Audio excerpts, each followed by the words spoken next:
युगमर्चयितुम् प्रपन्नाः शेषाद्रिशेखर विभो तव सुप्रभातम् पञ्चाननाब्ज षण्मुखवासवाद्याः त्रैविक्रमादिचरितम् विबुधास्तुवन्ति भाषापतिः पठति वासरशुद्धिमारात्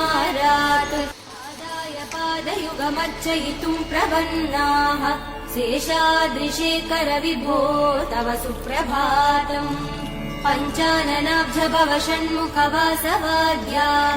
त्रैविक्रमादिचरितम् विबुधास्तुवन्ति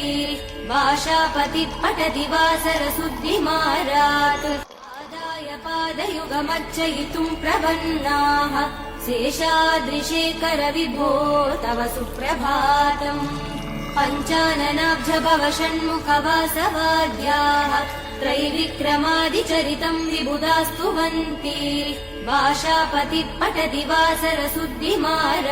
युगमर्चयितुम् प्रपन्नाः शेषाद्रिशेखर विभो तव सुप्रभातम् पञ्चाननाब्ज षण्मुख